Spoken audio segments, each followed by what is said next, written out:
The night air of King's Landing was thick with memory and the scent of drifting brine from Blackwater Bay.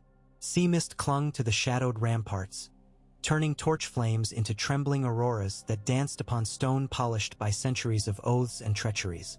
Above, the Red Keep brooded like a dragon in slumber, its towers clawing at the swollen moon. Beneath those towers, within the court of the Dragon Gate, Ser Barristan Selmy paced in measured circles, white cloak billowing, boot heels ticking a metronome upon flagstones still faintly warm from the day's sun. His silver hair caught the lantern light, and to those who watched from the portcullis arch, he seemed less a mortal knight than a memory of chivalry made flesh. Barristan had summoned the captains of the City Watch to midnight council, yet they waited a bowshot's distance away, as if some old instinct warned them that what passed between legends should pass unobserved. The Lord Commander paused beneath a weeping gargoyle whose stony eyes had witnessed Maegor's cruelties, Aenys's weakness, and the wildfire hell of Ares's tyranny. Tonight they would witness an unspoken reckoning of a different sort. A breeze stirred, carrying with it the salt of the bay, and another scent, subtle but unmistakable. Winter roses crushed beneath boot leather and long road dust worked into wool. Barristan turned, steel blue eyes narrowing. A cloaked figure slipped from shadow, small and light-footed, moving with that curious combination of grace and danger that sets a cat apart from other beasts. Moonlight skated across a face half hidden by the hood, young, sharp-boned, gray-eyed. The figure knelt, head bowed, and when the hood fell back, Barristan felt a pang of ghosts stirring in his breast. "Arya Stark," he said, and the words trembled like a harp string. "My lord," she answered. Her voice was low, a little rough, as if worn by wind and sleepless miles. She wore a jerkin the color of mouse fur, patched and frayed, yet beneath the plainness lingered the poise of Winterfell's blood. On her hip rested a sword slender as an icicle, grip wrapped in faded leather. Its name was known to bards and beggars alike, Needle. "You left the north when the snows were but half melted," Barristan observed. "Few could cross a realm at such pace. Few choose roads others fear," she replied, rising to her feet. Her eyes, luminous and unflinching, met his with a steadiness men twice her age rarely managed. Barristan inclined his head. "Your lord brother sits the throne now. The realm breathes easier for it." "Jon never sought breath for himself alone," Arya said. "He sent me south with a purpose." She reached inside her cloak and withdrew a scroll sealed in pale wax impressed with the dire wolf of House Stark entwined by the crowned stag of House Baratheon, the royal seal of King Jon I of his name. Barristan accepted it, broke the seal, and unfurled parchment stiff with cold. His eyes skimmed lines written in Jon's blunt, unornamented hand. He read twice before speaking. "Your brother would see you named to the Kingsguard, first woman sworn to the white cloaks since they were woven." "The first he trusts," Arya corrected quietly. "There will be others after me." "Perhaps," Barristan murmured, "or perhaps you will stand alone, as dawn's first light stands lone upon the eastern crags, welcoming the sun behind." He folded the parchment, sealing its import in the vault of his heart. "Why you? Why now?" Arya did not hesitate. "Because peace is never more fragile than in its first heartbeat, and because my brother understands that symbols matter. A northern wolf in white steel, sworn to a dragon city. Some will choke on it. Others will see what could be when histories are forgiven." Barristan allowed himself a thin smile. "And you, Lady Arya, do you understand what you forfeit?" She slid Needle 2 inches free of its scabbard so moonlight kissed the bright steel. "I have carried many names, my lord. Daughter of Winterfell, cupbearer to Roose Bolton, Horseface in King's Landing, Cat of the Canals, blind beggar of Bravos, no one, someone. Names are garments. I choose this one gladly." "That is well," Barristan said, voice gone distant, as if he heard the echo of vows spoken beneath a younger sun. "For the Kingsguard possess nothing but name and duty. Lands, titles, heirs all fade to snow. Only the realm remains." Thunder rumbled far out over the bay, merely the sea grumbling, but the old knight felt it shake the marrow of his bones. He looked long at Arya Stark, the storm-birthed child of ice and night, and saw in her eyes the reflection of ancient kings buried in the crypts of Winterfell and of dead comrades whose blood still stained the stones of the trident. "Come," he said at last. "The hour is late, and vows are fragile things when dawn waits too long." Torchlit corridors wound upward like arteries toward the heart of the Red Keep. Along the way, guards saluted Barristan, though their eyes lingered on Arya with undisguised curiosity. Some recognized the Stark features. Others saw only a slight figure walking where no woman had walked in living memory. Whispered rumors would sprout before sunrise, rumors that would sift through tavern and brothel alike, growing bones and claws in the telling. The throne room lay silent beneath the Iron Throne's jagged crown of blades. Moonlight streamed through high windows, silvering the rust upon battle swords melted into the monstrosity Aegon had forged to break the wills of kings. Arya felt those swords watch her like hungry wolves. At the foot of the dais, Barristan turned. "Kneel." His voice carried the weight of ceremony. Arya obeyed, dropping to one knee upon the cold marble. Needle she placed flat across her palms, offering it as a gift surrendered. Barristan drew a long sword older than the city itself, Vigilance, forged in Old Town before even the high towers raised their beacon. Its edge, honed to whisper's breadth, glimmered white. "Do you swear?" he intoned. "Before gods and men, before the spirits of those who kept these vows and those who broke them, do you swear to serve King Jon and his lawful heirs faithfully, to defend his honor, his people, and his realm?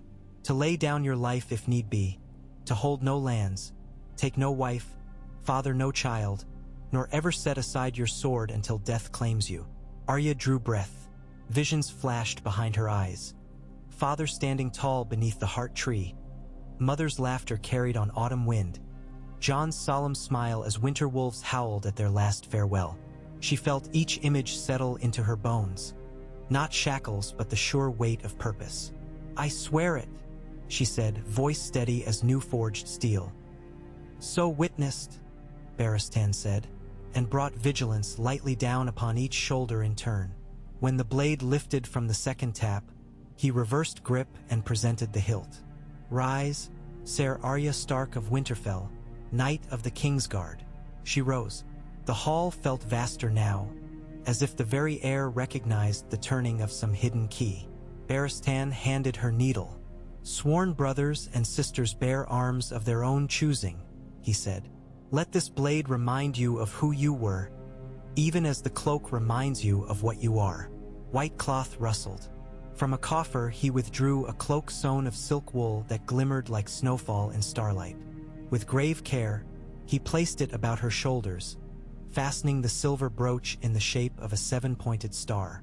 A gust slipped through the windows, stirring the cloak so it billowed behind her like a banner of quiet defiance. Dawn climbed the sky, and with it the clangor of waking city. Peddlers shouting, armorers hammering at breastplates, water carriers splashing from casks. In the White Sword Tower of the Kingsguard, Ser Loras Tyrell, once the Knight of Flowers, grayed now by sorrow and siege wounds, stood at a narrow arrow slit watching pale sunlight creep across rooftops. He heard bootsteps echo upon spiral stairs and turned to greet Barristan and the newcomer. Loras's eyebrows arched. "The wolf cub returns." "Wolf no longer," Arya said softly. The Kingsguard Hall was a round chamber lined with sepia portraits of brothers long dead. A white weirwood table dominated the center, its surface carved with seven-pointed star. Upon that table lay the white book, pages crisp as winter air, spine creased by centuries. Arya felt its pull like a lodestone. Within those pages lived every deed of every sworn brother from the founding to this breath. Heroism and betrayal inked side by side. Barristan dipped a quill and wrote in slow, deliberate strokes. Arya of House Stark, third child of Eddard and Catelyn, sworn in the year 304 after conquest by Ser Barristan Selmy, Lord Commander. Known for bravery in the Long Night, service with the Faceless Men, and the slaying of the Night King at the Battle of Winterfell. He left space enough for future deeds. When he finished, he laid the quill across the page, ink glistening wet. "Your watch begins," Week by week, the rhythms of the city changed around her. Arya rose before dawn to spar upon the rain-swept terrace with Ser Brienne of Tarth, whose great sword Oathkeeper whistled through mist like a cathedral bell. Arya answered with needle, darting like a trout beneath crashing waves. Brienne laughed, deep, delighted, and the sound warmed the courtyard. They fought until wrists trembled, then broke bread together, sharing quiet stories of lost nights before duty found them. Mid-mornings were spent in the training yard with squires wide-eyed at the sight of a woman in white steel executing the dance of the water dancer. Swift, liquid movements born in the sun-dappled courtyards of bravos. Even grizzled armsmen paused, axes idle, to watch the tattoo of her feet upon packed earth. Yet duty was more than blade and badge. Each afternoon Arya walked the city incognito, cloak exchanged for drab wool. She listened to fishwives' gossip of coin shortages, to sailors' whisper of pirates massing in the stepstones. She helped a barefoot child find her lost dog near Flea Bottom, paid with a smile brighter than any coin. These forays she reported to Barristan at dusk, and his eyes gleamed with quiet pride at her thoroughness. A knight must know the pulse of those she shields, he told her. Nightfall brought vigils outside King John's solar. The halls of the Red Keep grew hushed then, the weight of old blood settling into stones. Sometimes John emerged, robes unfastened at the throat, crown heavy upon his brow. They would speak in soft tones, of letters from Dorne, of grain shortages along the Trident, of Arya's memory of a similar drought in the Riverlands and what measures had succeeded there. From time to time his gaze drifted to her cloak, and something like gratitude flickered across his weary features. "Your presence stills uneasy lords," John confessed one late hour. "They argue less when they picture Needle at my back." Arya smirked. Needle favors quicker conversations. Yet not all hearts were swayed. Lord Giles Rosby whispered that a woman's place was at her husband's hearth. Never mind her brother's throne. Ser Boros Blunt recalled precedent in Maegor's edicts forbidding women from the cloistered vows of the White Cloaks. Across the city, septons thundered from pulpits that modesty had fled the realm. And in shadowed taverns where coin bought sharper tongues, mercenaries wondered if the Kingsguard was now a stage for northern theatrics. Arya expected as much. She met the murmurs with silence steelier than any blade. But one gray morning, as she oversaw armor inspection on the ramparts, a courier arrived bearing black-feathered letter sealed with wax of crimson and gold. The seal belonged to Queen Regent Celis Baratheon, now residing at Dragonstone with a dozen fiery priests and her own notions of propriety. Barristan unrolled the parchment, brows knitting. "Her Grace questions whether the faith will bless your vows," he said gravely. Arya's lips quirked. "The faith can question. My vows were witnessed by a living God, my own conscience." Barristan sighed, ancient sadness weighing his shoulders. "Politics gnaw at the bones of honor, child. Beware their teeth." Autumn descended upon King's Landing like a sigh. Leaves turned ember red along the King's Road. Merchants hoarded grain. With chill winds came tidings of a Sellsword host massed beyond Storm's End. Company of the Crossed Hands, exiles led by Ser Lothier Corbray, whose malice toward Jon Snow could fill Blackwater Bay thrice over. Reports claimed they numbered 3,000, many veterans of Skagos' rebellion, paid by gold that traced back to Bravosian chests. The small council debated. Some urged hiring rival companies. Others recommended Dragonfire demonstration. Jon listened, eyes distant, then dismissed them all save Barristan and Arya. "We meet them on the field," Jon said. "Steel answers steel more cleanly than coin or flame." "We will ride at dawn," Barristan agreed. "Your Grace need not risk himself. I can take command." Jon's gaze slid to Arya. "My sister will ride at your right hand, Lord Commander. She knows the mind of Sellswords. She once masqueraded among them near Harrenhal." So it was settled. On the eve of departure, Arya stood before the Smithy Gate stables, checking straps on a dappled mare named Cyrene. She felt the old thrill of road dust in her veins, and the weight of cloak and crown upon her shoulders. Barristan approached, adjusting his gauntlets. Battle tests vows more fiercely than any septon's scrutiny, he told her. Are you prepared to spill blood in white? I have spilled blood in every color, Arya said, meeting his gaze. But this cloak reminds me whose blood must never touch these stones. Barristan's face softened. Well said, sir. They rode at first light. 200 mounted knights in cloaks of snow, banners of the dire wolf and the crowned stag snapping in the wind. Small folk lined the muddy lanes, cheering and tossing wilted flowers. Children stared open-mouthed at the sight of the white wolf's little sister clad in gleaming plate engraved with wolves and roses entwined. A gift from Gendry, newly forged master of the Stormlands, who had hammered his loyalty into every rivet. Beyond the King's Wood, rain churned the King's Road into tar-black muck. The wind sung mournful through branches denuded of leaves, and every gust carried the tang of steel and horse sweat. Scouts galloped ahead. By dusk they reported the crossed hands encamped atop a low ridge west of Sow's Horn, stakes bristling and pennants fluttering black-red. Under mounting twilight, Barristan ordered torches doused. He studied the map etched in dirt with a dagger tip, lines illuminated by a single shutter lantern. Arya knelt beside him, observing the gentle slope the enemy held, the boggy ground at its base, the stand of sentinel pines flanking their right. Night assault, she offered. Their sentries are sellswords. They prize coin over vigilance. Barristan nodded. And the pine stand provides cover. We send a spearhead there, break through, roll their flank. Spearhead led by wolves, Arya said. She kept her tone casual, yet her eyes glinted. Barristan paused, then exhaled. Very well, take 30 of your choosing. You strike at the heart. When their center buckles, I will press with the reserve. Arya inclined her head. It will be done. She chose companions swiftly. Ser Podrick Payne, Ser Rabar Royce, Brienne, who refused to remain behind despite her healing wounds, and a scattering of Riverland spearmen hardened by Ferryman's Ford. Cloaks were stripped, plates muffled with soot.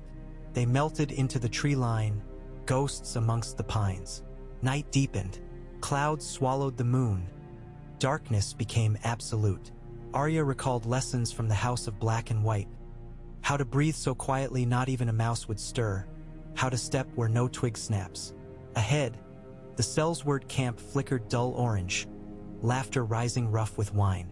She signaled, and the wolves flowed forward. A sentry glanced up too late. Needle flashed, finding the soft place beneath his chin. Arya eased him down, eyes already scanning for next threat. She moved like water, each motion practiced until instinct devoured hesitation. The camp's perimeter folded inward upon itself. Confusion birthed chaos. Somewhere, a horn sounded, strangled mid-blast. Hoofbeats thundered from the darkness. Barristan's charge descending the slope like an avalanche of silver mail. Lances splintered, shields shattered. The crossed hands broke under the twin hammer blows. Wolves at their throat, lions at their heart. In under an hour, the ridge was won, fires guttering among abandoned tents. At dawn, Crimson Sun unveiled the cost. 40 good men of the realm lay still among 300 Sellswords. Barristan walked the field with slow, reverent stride, pausing at each of his fallen to murmur a name and a promise to carry their deeds into the White Book. Arya knelt beside a Riverlander boy, no more than 16, closing his glazed eyes.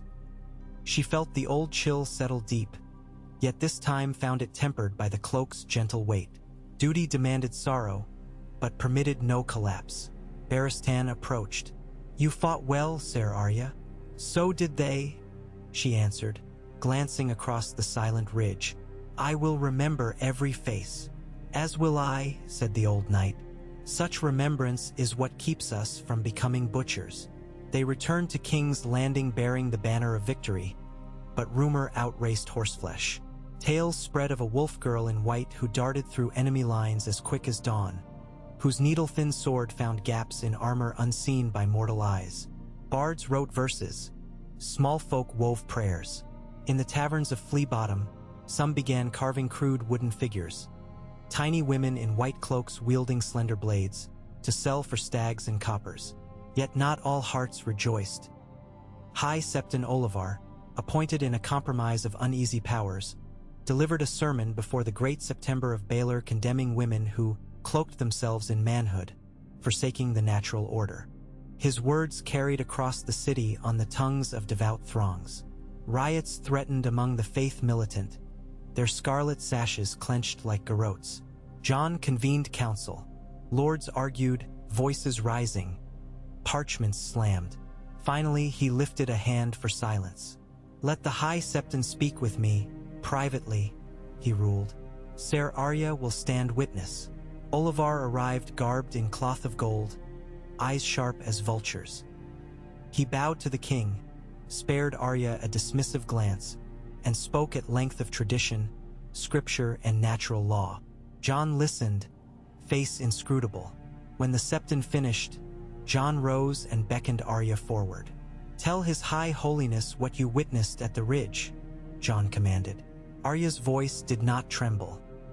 She spoke of mudslick beneath hooves, of Podrick's shield shattering, of Brienne dragging 2 wounded men clear while arrows fell, of Barristan's charge, of the Sellsword captain begging for life with coins still clutched in bleeding fists.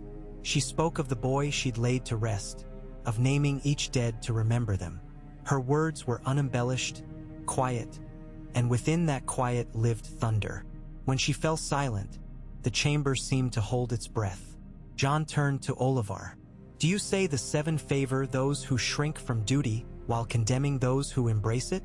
The Septon swallowed. "The 7 favor those who heed their priests. Then let the gods judge deeds, not garb," John said, voice now iron. "My sister will remain in her post.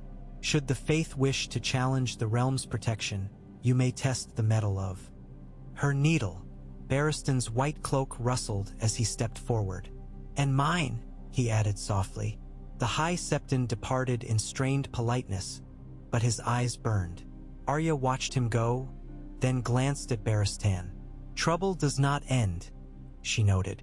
Barristan smiled ruefully. "If it did, the Kingsguard would be a quiet order indeed." In the moons that followed, Arya grew into the cadence of watch and war, counsel and quiet.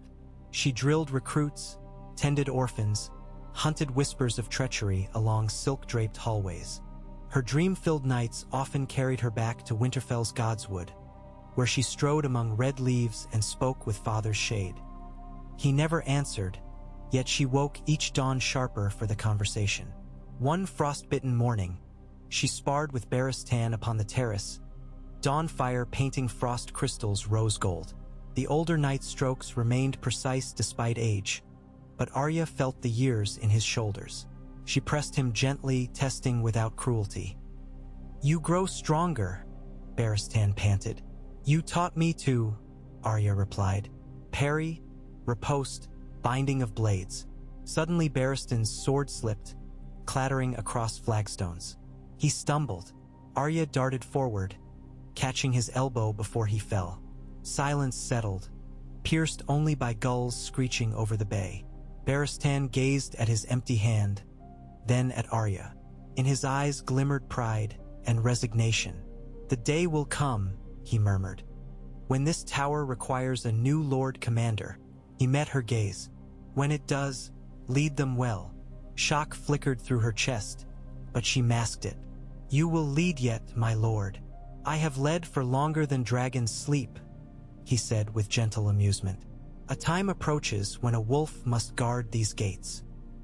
He retrieved his sword, sheathed it, and placed a steadying hand upon her shoulder. "Rest easy, Ser Arya. White or gray, we guard the realm together." She watched him walk away, cloak trailing like parchment across stone, and in that moment understood that vows were not timeless. They were torches passed along a dark road.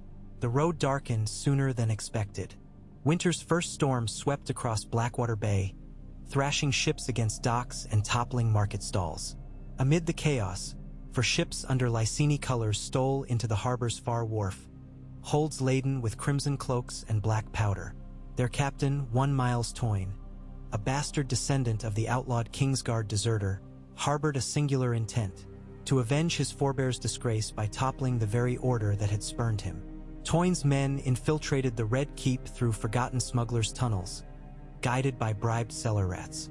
On a night lacerated by rain, they struck, scaling the Tower of the Hand, where Jon convened a session with northern advisors. Steel clashed, torches guttered. A barrel of black powder, secreted beneath the audience chamber's foundation, awaited a spark that would bring an avalanche of ruin upon king and court alike. Arya was on patrol along the outer gallery when she sensed displacement. A breath of air too quick, a whisper cut short. She saw the flicker of torch flame within stairwell shadows, the shape of a man moving where no guard post lay. Instinct seized her. She raced down narrow stairs, each footfall measured yet swift, cloak snapping behind like winter lightning. Within the lower vault, she found a Lyseni crouched beside a powder barrel, flint and steel poised. Needle flashed. The flint fell with a clatter. Blade to throat, Arya demanded answers between ragged Gulfonian curses. She dragged the would-be saboteur up the stairs, alarms sounding from hall to hall as Toyn's men realized discovery. What followed was chaos woven of rain, smoke, and the shrill chorus of clashing iron. Barristan took the vanguard, ancient skill turning age to myth. Arya fought at his side, weaving between his broad arcs to strike swift at gaps he opened. Two blades singing one song. Loras Tyrell rallied guards upon the ramparts, while Brienne held the eastern stair alone against 5 crimson cloaks. Within the Tower of the Hand, King Jon himself joined the fray, Longclaw gleaming pale. The enemy captain, Toyn, confronted him beneath a hanging tapestry of Aegon's conquest, blade curved like a crescent moon. Their duel rang through corridors. Ice against silk, duty against vengeance. Arya arrived in time to see Toyn faint low, lunge for Jon's heart. She loosed a thrown dagger. It spun through torch glow, striking Toyn's pauldron. The moment's hesitation cost him. Jon's long sword pierced his breastbone, splitting borrowed mail. Toyn collapsed, laughter bubbling into blood. When last blade fell silent, dawn crept gray through broken windows. The powder barrels were secured. Toyn's crew lay dead or in chains, but victory asked its price. Ser Barristan Selmy, cut across the ribs, breath rattling faint. They bore him to the maester's chambers. Arya stayed beside him through the day's turning, holding his weathered hand. The realm he had served for 3/4 of a century hung in his clouded eyes. At sunset, while bells tolled lament across the city, Barristan Selmy passed into legend. In his final whisper, he pressed a ring into Arya's palm, the signet of the Lord Commander. "Guard them," he breathed. "Guard the dream." Tears blurred her vision. She bowed until her brow touched his cooling hand. Around her, white cloaks gathered in silent vigil. That night, by torchlight before the White Book, Ser Loras Tyrell opened the page meant for Barristan's final deeds and wrote with trembling quill, "Fell defending king and city from the Lyseni powder plot, year 305 AC. May his memory guide all who bear the white." He set the quill down and looked to Arya across the table. "The cloaks voted," he said quietly. "Unanimous." She closed her fingers around the ring. In her heart she heard the cracking of ice upon a northern river, a sound of endings and beginnings entwined. "I will serve," she said. So the White Wolf's daughter took up the mantle of Lord Commander, first woman, first northerner, first ghost dancer of many names. And in the hush that followed, as parchment soaked fresh ink, the portraits upon the walls seemed to lean closer, as though curious what shape the next chapter of their order might take beneath her quiet, relentless gaze. Outside, snowflakes drifted upon the autumn wind, catching in the gutters like white petals falling from distant weirwoods. The realm dreamt of peace, fragile as new-forged glass, and Ser Arya Stark stood sentinel, needle at her hip, cloak white as promise, ready to meet whatever dawn would bring. The first snows of true winter arrived upon King's Landing as a hush rather than a hammer blow, thin flakes spiraling through torches like drifting fire motes that lost their light before touching the stones. Arya Stark, new-minted Lord Commander, watched them collect in the seams between flagstones on the White Sword Tower's highest balcony. Below, Blackwater Bay churned slate gray, waves lancing upward to fracture against the walls with frozen spray. She folded gloved hands along the balustrade, feeling the cold try to chew through boiled leather. The cold had chewed fiercer flesh at Winterfell, and she would not flinch here. Behind her, the tower bells tolled 8th hour. Footsteps approached, measured, familiar. Ser Brienne halted at Arya's shoulder, gazing out across the silent city. A trace of frost clung to the taller woman's hair where steam from morning exercise had cooled in the breeze. "Your recruits wait," Brienne murmured. "So let them," Arya answered, voice low, more wolf growl than courtesy. Snowflakes melted on her cloak, vanishing into white as though absorbed by memory. "In the north, patience is a birthright. They might learn." Brienne's smile was quicksilver, a flash, then gone beneath duty's mask. "They will learn much, I think." Her blue eyes drifted toward the docks where lanterns bobbed on masts like fickle stars. "The city changes since you took the cloak.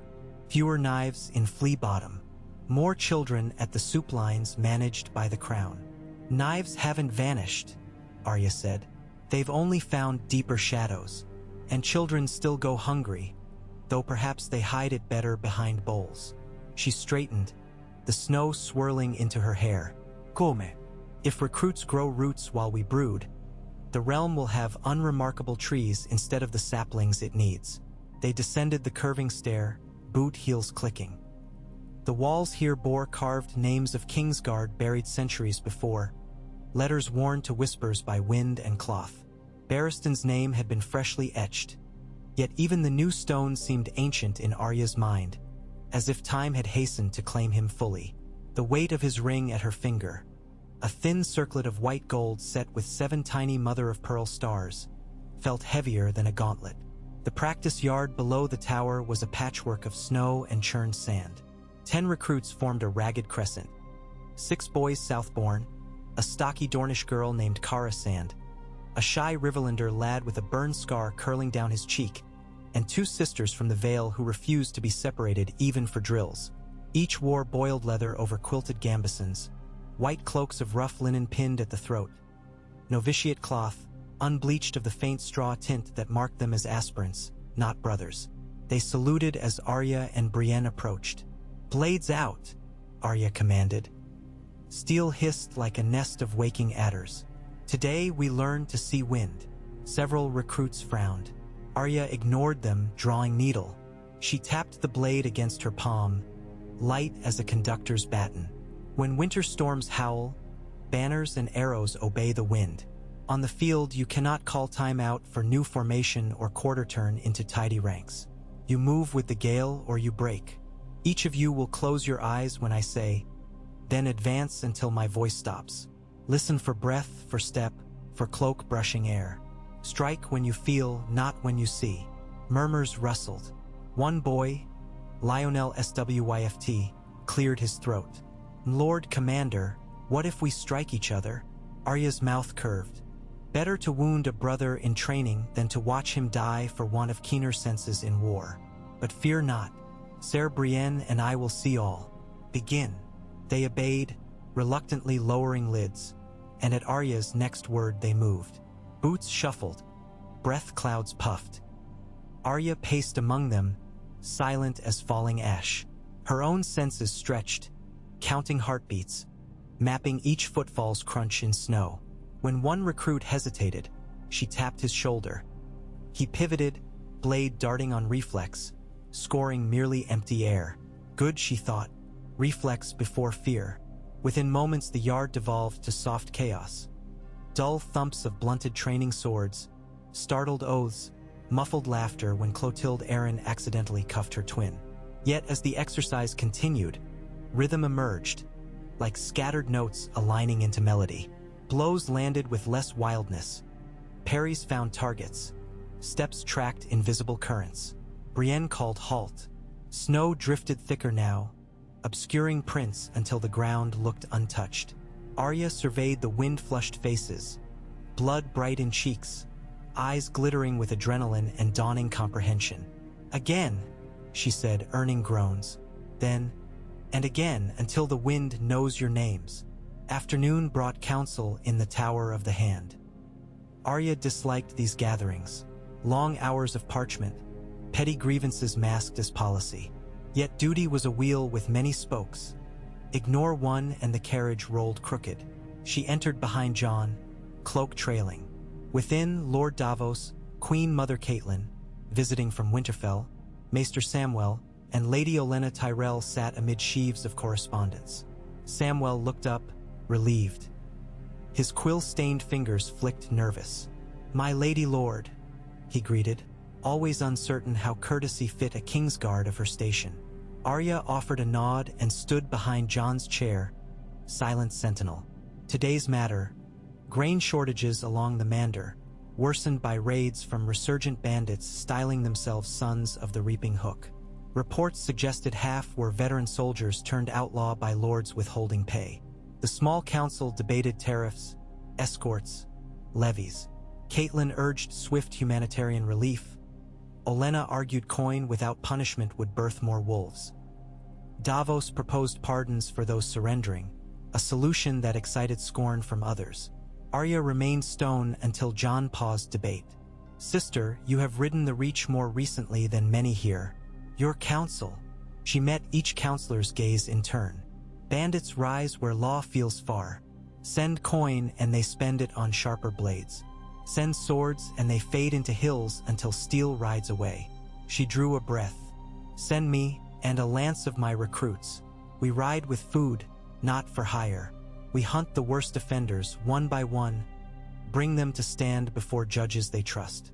Justice shown openly wins more hearts than edicts scrawled behind desks." Olenna snorted. Pretty words for a girl with a needle.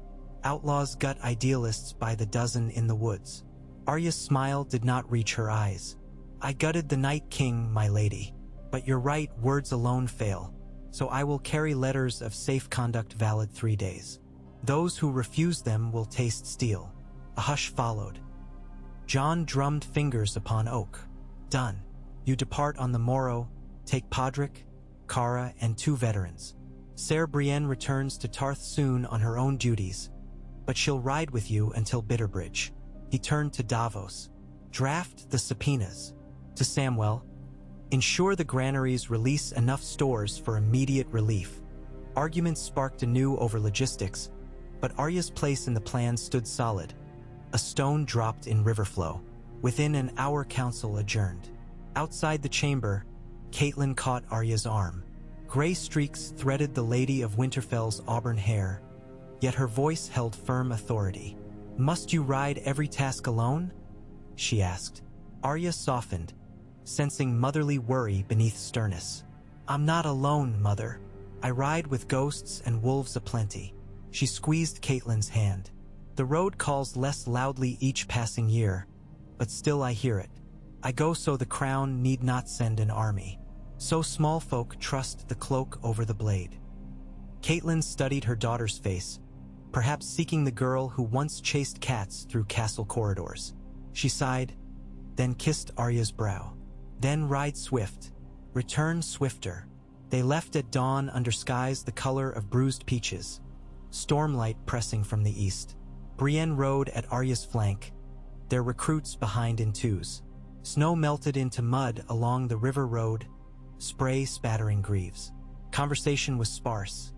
Each rider nursed private thoughts. Podrick mouthed silent drills. Cara hummed a Dornish lullaby. The Vale twins pointed out hawks circling above hedgerows. Midday they paused at an abandoned crossroads inn. Roof collapsed, vine choked. Arya ordered a perimeter while Podrick climbed the ruined loft seeking vantage. He soon whistled, a sharp descending note. Bandits approached from the south, 12 riders, ragged banners of a red hook dripping paint blood. Arya dispatched Cara and 1 veteran, Ser Harlan, to flank. She and Brienne remained in plain view, cloaks bright. The bandit captain drew up 10 paces away, lean, scar-jawed, wearing dented helm with antlers crudely affixed. "Bold colors for stray sheep," he sneered. "Surrender purses and mounts. We grant you warmth by our fire." Arya nudged Cyrene forward.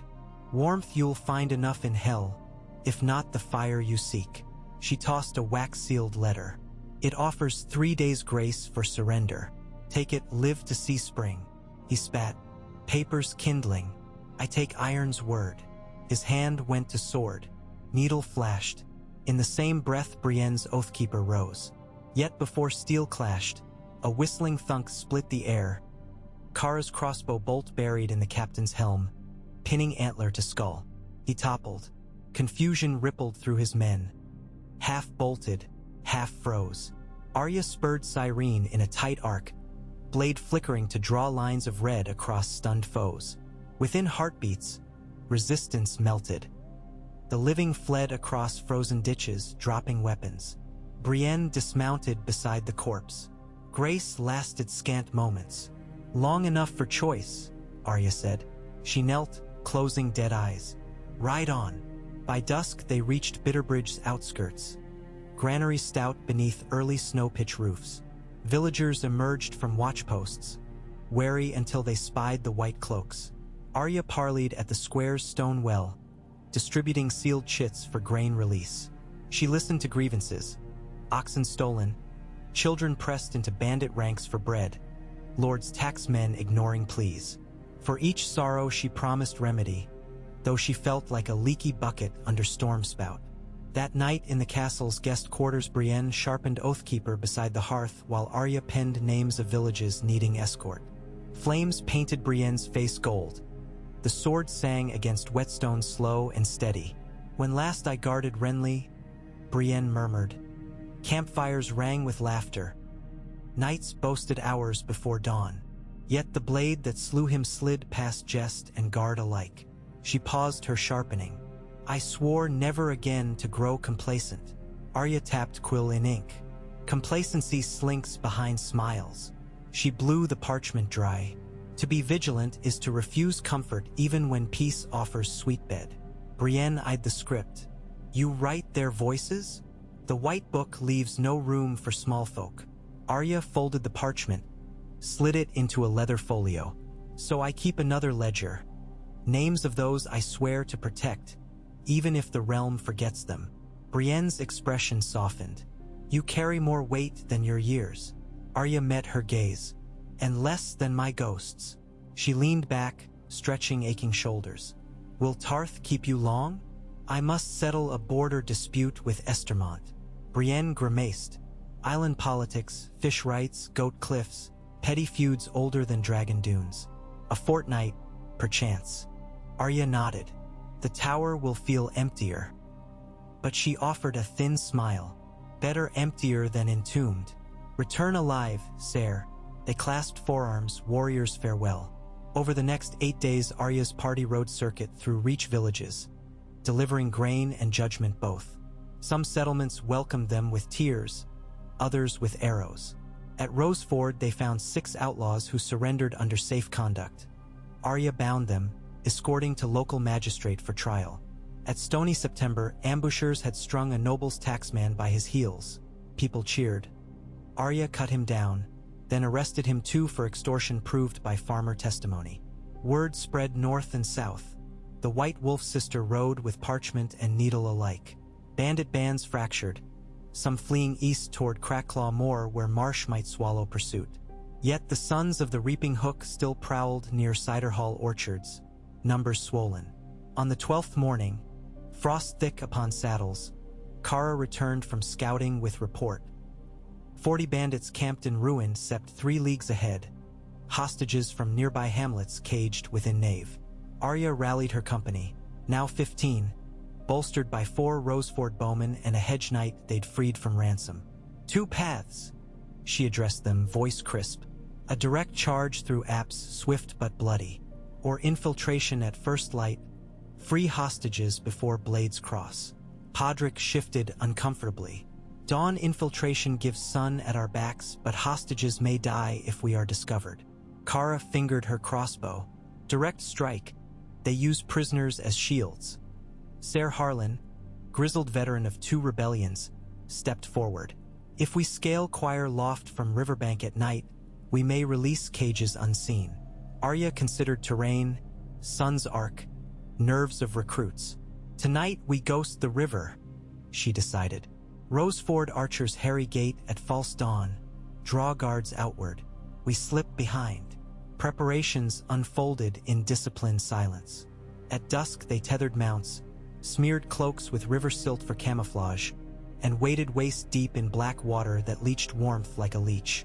The ruined sept loomed ahead, rose window shattered, walls crusted in ivy. Dim torch glow flickered through archways, and laughter drifted. Men drunk on stolen cider. Arya led point, needle clenched between teeth when hands needed for climbing. They scaled slippery stones, crouched upon choir balcony overlooking nave where 3 iron cages hung upon chains. Within, villagers huddled. An old smith, 2 children clutching each other, a septon whose tattered robes offered little warmth. A single guard dozed beside a brazier. Arya signaled. Podrick and Kara lowered themselves using frayed bell ropes. Ser Harlan unhitched chain winches with cautious turns. 1 cage descended.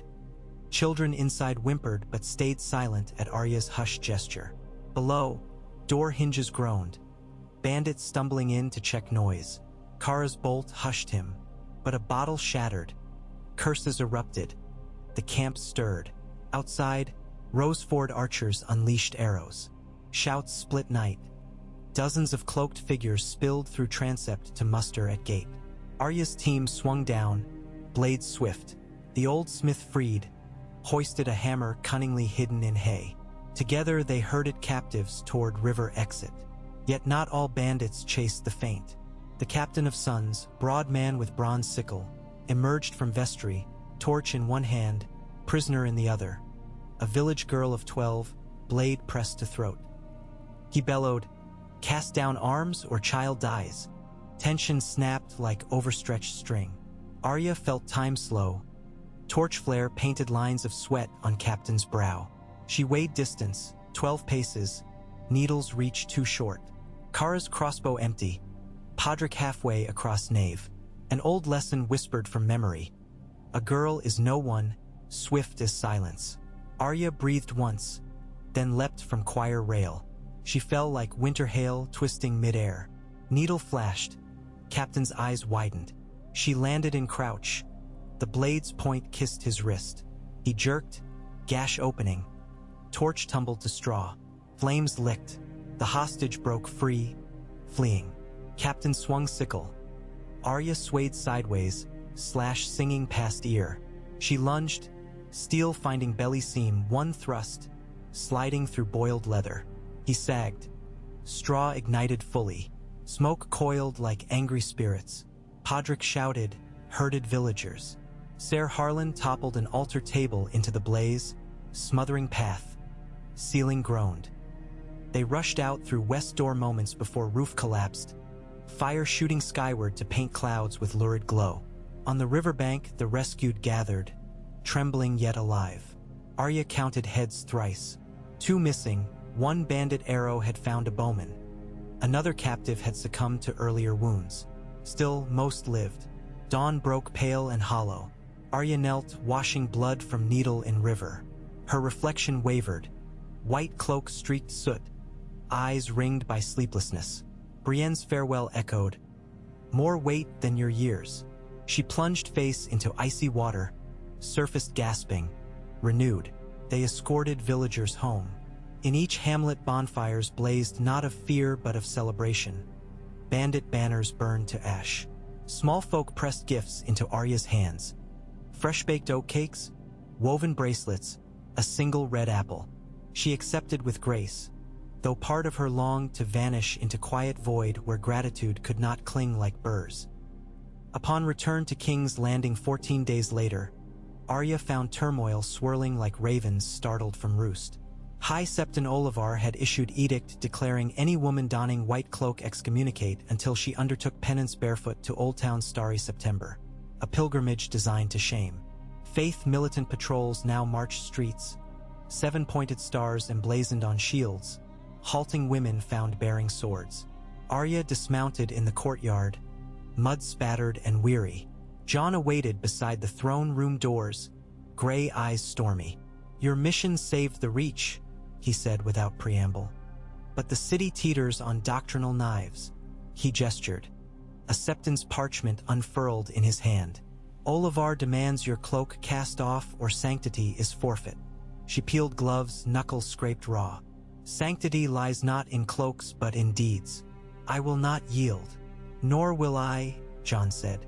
Yet civil conflict serves no realm. Maester Samwell arrived, breathless. Reports of faith militant harassing mummers in the Street of Silk. And a riot near Cobbler's Square, 2 dead. Davos followed. Small folk whisper that 7 punish the king's wolf witch. Tension worsens by hour. Arya's hand found Needle's pommel. To slink behind walls invites bloodshed in alleys. Better meet the High Septon at the Sept. Talk before swords speak. John hesitated, but his sister's resolve was iron.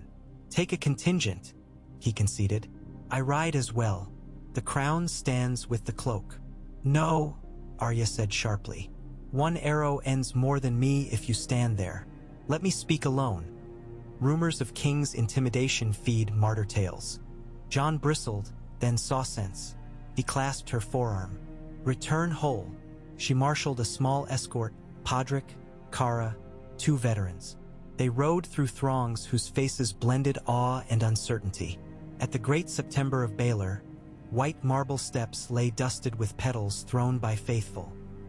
Above, 7 crystal towers refracted sunlight into shards of rainbow across plaza. Faith militant lined approach, spears upright. Arya dismounted, ascended alone, cloak billowing in crisp wind. Crowd silence dense enough to feel. High Septon Olivar awaited beneath archway, attendants flanking. He wore a sapphire-studded crown. Eyes measured her as a butcher might a goat. My daughter, he began, voice oiled. You stand before the 7 wearing sacrilege. Arya halted 3 paces away. I stand wearing vows dearer than jewels. He raised hand. The father judges pride. The crone sees folly. Cast aside the cloak, take penance, and rise forgiven. Arya's gaze swept onlookers. Pilgrims, beggars, noble ladies. Faces turned to see justice weighed. She drew a slow breath. I knelt before night of unquestioned honor. I swore life to realm. The mother cherishes protection. The warrior strength in service. The maiden courage to defy custom for righteousness. Which of your 7 recoils at that? Murmurs rippled. Olivar's lips tightened. Blasphemy cloaked in rhetoric. She stepped forward, voice bearing across marble. Once, the 7 smiled upon Baelor the Blessed when he freed brothers sworn by love not blood. Was that not rebellion against customs? She swept cloak aside, revealing scars from war. This flesh bore ice blades to save mankind in the long night. Did the 7 turn away then? A Septa gasped. Even some militant shifted uncertain. Olivar's reply came steely. Piety demands humility, not boasts of heroism. Arya nodded, surprising him. I offer humility. If the 7 judge me unworthy, let them strike now. She spread arms wide. The plaza held breath. Sunlight pierced clouds, lancing crystal into her cloak so white flared rainbow. Nothing else happened. She lowered arms, voice hushed yet carrying. Seems they have their answer. Laughter, soft, disbelieving, rose from throng. A woman cried, Blessed be! Cheering swelled like tide. The militant lost footing in moral sea. Spears wavered. High Septon's visage flushed crimson. He turned abruptly, retreating into Sept, attendants scrambling after. Doors slammed. Crowd eruption followed. Chants of wolf in white. Petals flurried. Arya raised hand for calm. Return to homes, she urged. Peace is service, not spectacle. They obeyed, slowly dispersing. Arya exhaled, tension seeping from shoulders. Podrick approached, eyes wide. Maiden's mercy, M-Lord. That was a battle with words. Words cut deepest when truth hones them, she murmured. That evening, the small council debriefed within Solar. Davos recounted witness reports. Samwell noted High Septon's authority waning. Caitlin, having remained another week, smiled faintly. Sometimes the North must teach the South humility. Olenna chuckled. or a wolf must show she can dance on marble as gracefully as on snow. John regarded Arya across table. You may have won the day, but the faith remains a coiled viper. Arya twirled a quill between fingers. Vipers strike once. Wolves endure winter. Let them coil, we watch. Midnight found her alone in White Sword Tower's library, candles guttering. She opened the white book to Barristan's page, tracing ink still black enough to shine. Then she turned to her own, where only brief lines chronicled appointment, reach campaign, rescue of hostages. She dipped quill, wrote, defied edict of High Septon Olivar before the steps of Baylor September. Upholding vow and demonstrating that honor transcends tradition. Maintained peace within the city without bloodshed, year 305 AC. She paused, then added smaller note beneath. Words can cut deeper than needle when sharpened on truth. Wax sealed, she closed the tome. Snow tapped at window panes, gentle rhythm. Arya looked out over sleeping city, lanterns flickering like faint hope. Somewhere a lonely bell tolled third watch. She wondered where Brienne rode now, whether storms battered Tarthus coasts. She wondered if ghosts of fathers smiled upon daughters forging new paths. Footsteps echoed behind, Podrick with steaming mug of mulled wine. He placed it by her elbow and withdrew without word. She sipped, warmth spread. Needle leaned against chair, metal gleaming. She studied its edge, remembering the day John placed it in her hands when they were children. A promise forged in innocence, tempered in blood, yet still true. Arya set cup aside, rose and drew needle. Upon wall hung map of Westeros. Candlelight wavered across coastlines. She touched blade tip to each region: North, Vale, Riverlands, Reach, Stormlands, Westerlands, Dorne, Crownlands. So many corners to guard, yet only one heart needed to try. The white cloak settled round her like snowfall, and she felt the weight not as burden but as blanket. The first cloak given by Barristan, heavy with hope. Beyond tower walls winter gathered, slow and inevitable. But within, the wolf kept watch, eyes bright, blade ready, dreams undaunted. And so the long night of peace stretched on, fragile and fiercely protected by a girl who had become no one so she could become everyone. Protector of king and commoner, breaker of chains unseen, guardian of the realm's quiet breathing between storms. Her story was far from done. 5 hours of tale would hardly suffice for the roads yet to walk. But for this night, Arya Stark watched snowflakes settle on parapets, counting each as vow renewed, until dawn painted the sky with first blush of another chapter. Night uncoiled across the crownlands like a velvet serpent, its scales glittering with cold-pinned stars. Candles guttered in the White Sword Tower, their flames bowing one by one to exhaustion as Arya Stark, Lord Commander of the Kingsguard, read through dispatches stacked beneath a milk-glass lamp. Wax pooled, cooling in layers like the rings of a tree. Each ring marked a problem: Dorne's smoldering succession, Ironborn raiders edging beyond Fair Isle, grain rot on the Gold Road, a half-mad prophet in Gulltown calling himself the Winter Griffin and stirring mobs with rumors that the direwolf upon the Iron Throne would soon drown in blood. She dipped her quill to sign a final order. When she straightened, a brittle crack shot through her back. Hours bent over ink. The tower clock told third watch. Beyond shuttered windows the wind sighed, carrying the faint tang of pine smoke from hilltop hamlets. She could have doused the lamp, climbed to her narrow bed, but the night felt taut, like a bowstring drawn yet held. Bootsteps rose in the stairwell. Podrick Payne appeared, breath pluming in the lamplight. "Raven from Old Town," he said, handing a canister sealed in green wax. Arya slid it with nail, her slim stiletto. The parchment within smelled of salt and harbor tar. Maester Theobald's hand, concerning rumored shipment of wildfire north from the Citadel vaults. Confirmation, missing vials. Suspect silent brother forging credentials. No names but a postscript, potential route by sea through stepstones. Lion's head captain bribed to carry crates disguised as Dyer's salts. She folded the message slowly. Guac Ser Harlen. Ready a detail. We ride for the docks, quietly. Podrick's brows pinched. At this hour? Wildfire sleeps poorly. Arya replied. She donned her cloak, smoothing it over shoulders, needle sheathed soft against her ribs, the feel of an old heartbeat. Together they descended the tower, the corridor torches hissing as if whispering warnings. On the mud-slick quay of King's Landing the gulls never truly slept. They wheeled above masts groaning in the current. 3 longships lay with sails furled like folded bat wings, traders bound south at dawn. Arya signaled her group to fan out among crates. Torches here burned low, their keepers muffled by sleep and wine. Lantern light glimmered on green glass bottles stacked inside straw-lined kegs. Ser Harlan pried a lid. Cloth bundles sealed with wax imprinted by an unfamiliar sigil. 2 closed eyes. Arya tapped the emblem with a gloved finger. "The House of the Dead," she murmured, Bravos' order of silent brothers. But what vow of mercy carried wildfire? A cough sounded behind crates. Arya slipped between barrels, eyes adjusting to half-light. A gaunt man in a ragged maester's robe knelt prying at planks with a rusted crowbar. His head was shaved clean, ears pierced with twin iron rings. When he saw her, he froze, but not in fear.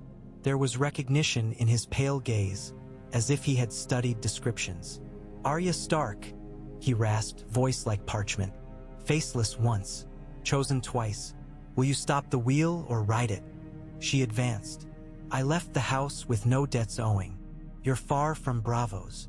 He lifted a vial of wildfire. "I bring the realm its mirror.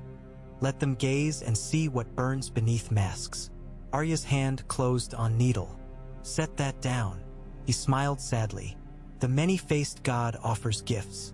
Some gentle, some cleansing." He thumbed the wax plug. A sickly green shimmer glowed within. Everything tightened, time, breath, the space between heartbeats. Arya saw only the vial and his tremoring thumb. She moved. Needle flashed. The man toppled, throat pierced, vial spinning from his grasp. Arya dove, leather palms closing around the slick glass. She felt the slosh of liquid doom within, smelled its acrid bile. Slowly she righted it, shuddering. Ser Harlan secured the remaining kegs. Podrick seized the corpse, checking pockets. A brass key and a list of names.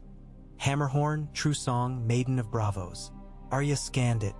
Next to each name, a port and a date. One name was circled twice, Seastrider, due to anchor at Blackcliff on the fingers within 3 days. "A network," she breathed. "Wildfire seeds destined for where?" "Any hearth that sparks," Podrick said grimly. "Not if wolves trace their scent." Arya folded the list, tucking it over her heart. "Lock these vials in the Red Keep's cold vault. Double the guard." Morning found her in the solar with King John, Caitlin, and Davos. The wildfire plot spread across the table in ink and arrow-pinned parchment. John's jaw tightened as he read. "Silent brothers? Why would Bravos arm zealots?" Davos stroked his beard. "Not Bravos as a whole. Rogue elements. Someone funds them. Perhaps a claimant who'd rather see King's Landing burn if he can't seize it." Caitlin paled, recalling ghosts of the Mad King. If wildfire erupts in small folk districts, chaos invites pretenders. Arya tapped Seastrider's name.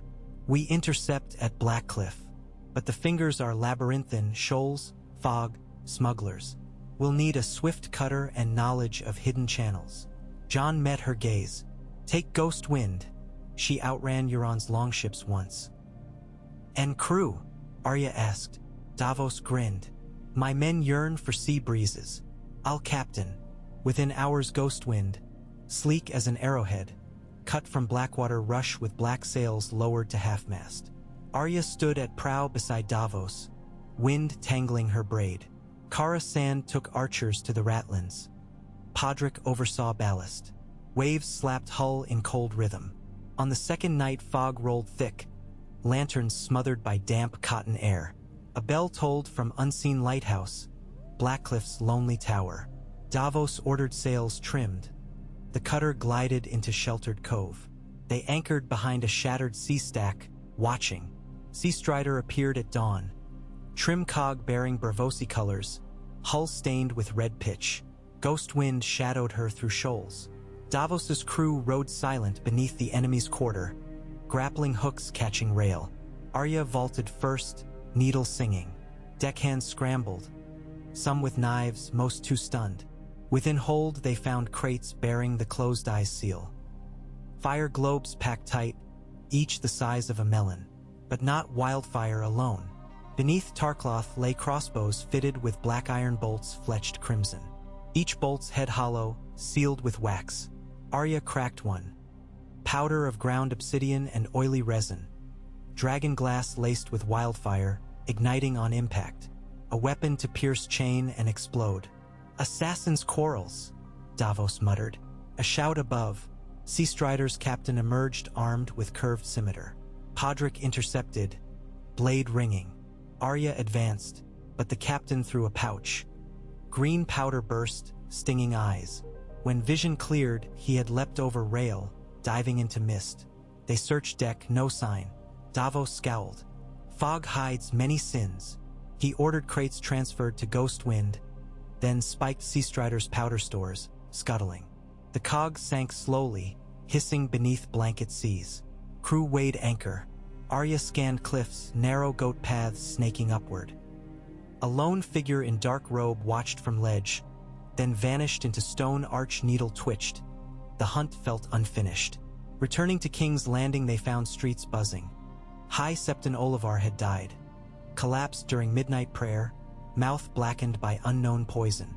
Faith militant patrolled in ragged fury.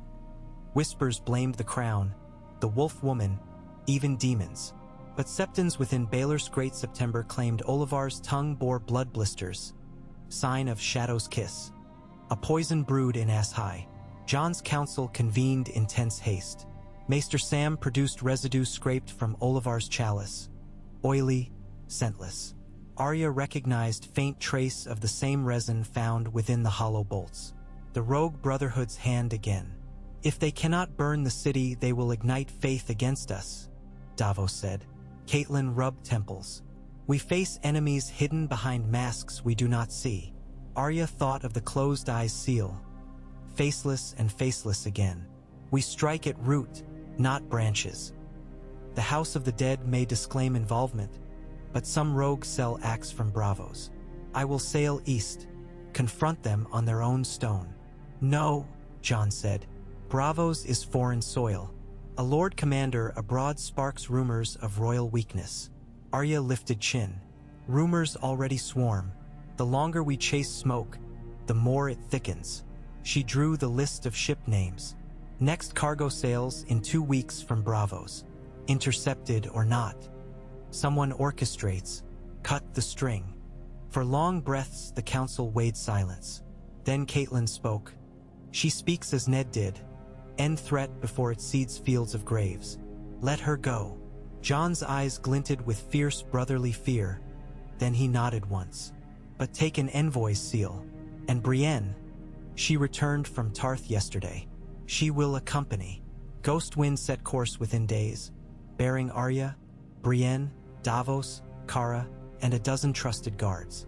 Crossing the narrow sea, storms battered sails, but crew sang shanties of the laughing sea-wolf.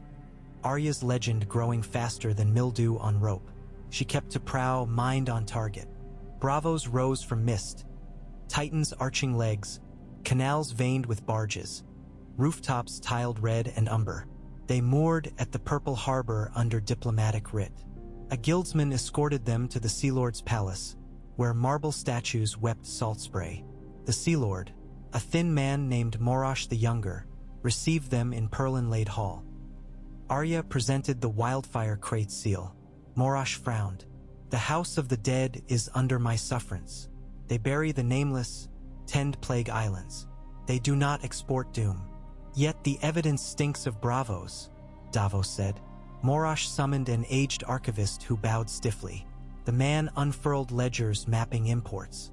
Closed-eyes seal used by Silent Faith Cell dissolved after red sickness outbreak 20 years past. He wheezed. Its crypts abandoned on Isle of Lorne. Show us, Arya demanded. Permission granted, they sailed a swift skiff north through fog-choked channels to Isle of Lorne. Once plague quarantine, now seabird rookery. Moss-covered mausoleums jutted like broken teeth along ridges. Mist-muffled footsteps. Brienne accompanied Arya, swords naked. Within the largest crypt, they found a stone descent spiraling into gloom. Torchlight revealed shelves stacked with urns, many smashed. Beyond, a hidden alcove opened into vast cavern where iron forges glowed, casting mercurial light over masked figures hammering glass globes, wildfire artisans. An alarm sounded, clang of iron on iron. Masked smiths scattered. Brienne charged, bellowing. Arya leapt down steps two at a time, chasing robed forms. Steel clashed amid anvils. Fire globes shattered, green tongues leaping to ceiling. Smoke stung. Amid chaos, she caught sight of the gaunt man from docks. No longer in maester's rags, but simple gray robe. He fled into side tunnel. Arya followed, feet skimming slick stone. Tunnel narrowed to collapsed catacomb, bones crunching underfoot. At its end, an aperture overlooked the sea. Waves hammered cliffs far below. The rogue brother faced her, mask removed, features cadaverous yet serene. "Death wears many cloaks," he whispered in Bravosi. "Today it may adorn the wolf." Arya advanced cautiously. Why poison a septon and threaten thousands? Because faith's fire burns brightest when fanned by fear. Empires fall in its heat. He produced small globe, wick sizzling. "The realm you serve birthed dragons and tyrants. Let it be reborn in cleansing flame. I've seen fire enough. It consumes the innocent first." Her gaze locked on the globe. "Then so be sacrifice." He smiled, stepped back onto lip of precipice, and let go. Arya lunged. Fingers brushed glass. Time froze as globe tipped over edge, tumbling toward crashing surf. She pivoted, no room to draw needle, so she threw herself bodily after, catching rough cliff spur a yard lower. Globe continued, but cracked against outcrop, stuck precariously, green seep oozing. The rogue brother laughed, turning to flee. Arya scrambled, one hand gripping stone, other reaching downward. She seized Globe's leather fuse, tugging it up inch by inch until she could clutch the fragile orb to her chest. Heart hammered. Upstairs, tremors shook cavern, Brienne's battle. Arya scaled back, knees scraping. She set the globe in a hollow, yanked her cloak free, and wrapped it double. Sweat stung eyes. She sprinted, overtaking the rogue near crypt mouth. He swung dagger. She ducked, shoulder tackling him into wall. Needle thrummed into his gut. He gasped, eyes widening as green fire danced reflection in pupils. "I serve many-faced God," he whispered. "You turned away." "I serve life," Arya said, twisting blade. He crumpled. Outside, forges crackled. Brienne emerged soot-streaked but alive. "Fleeing smiths dove into skiffs," she reported. "Davos captures 3. Arya exhaled, exhaustion weights pulling. "Let's douse these flames and flood the cavern. Then go home." They smashed alembics, rolled barrels into sea. Fog swallowed Isle of Lorne as they sailed away, leaving only steam and silence. Homecoming found King's Landing in tentative calm. The Faith, leaderless, selected a new septon, Rainey's of the Candle, but she preached unity, not blame. Wildfire caches secured, rumors dampened. The realm exhaled. In the White Sword Tower, Arya once more faced the White Book. She dipped quill, recording, foiled wildfire conspiracy orchestrated by rogue Bravosi silent brothers, seized Seastrider's cargo, destroyed Lorne forges, captured conspirators, safeguarded realm from faith-fueled uprising, 306 AC. Ink bloomed across page like dark petals. She set the quill down, tracing earlier lines. Barristan's legacy, her first vows, each deed like stepping stones across river of duty.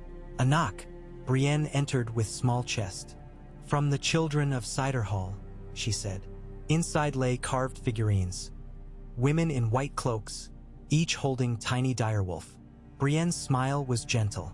"They say the first stands on their sept's altar. Proof the 7 accept you." Arya lifted a figurine, wood warm from Brienne's hands. She thought of father carving lullaby netherwolves for them by hearth. Tears pressed but did not fall. "I will send them thanks," she said. Night deepened. She climbed balcony. Snow fell again, soft, steady, endless. She watched flakes vanish against her cloak. One by one, silent promises. Somewhere a raven croaked. Someplace far wolves howled. Peace never slept. Neither would she, until blade dulled and breath ceased. John found her there at dawn, city shimmering in rose light. He joined in quiet. After long silence he spoke. "When I raised you to cloak, I hoped to inspire. I did not foresee wildfire and Bravosi firebrands." Arya smiled wry. "Stories grow claws of their own." He glanced at her bandaged knuckles. "Does it weigh, sister?" "Yes," she answered, "as shoulders should feel crown's weight. If ever it lightens, I'll worry." He laughed softly. "Same for crowns." He touched her shoulder. "Thank you." "For what?" "For guarding the dream." He gestured to waking city. Markets stirring, bells ringing. "Father would be proud." Arya's eyes glimmered like dawn on snow. "He taught us well. Do the hard thing because it is right." Together they watched sunrise, brother and sister, king and commander, wolf and wolf. The sky blazed gold, promise of another day worth guarding.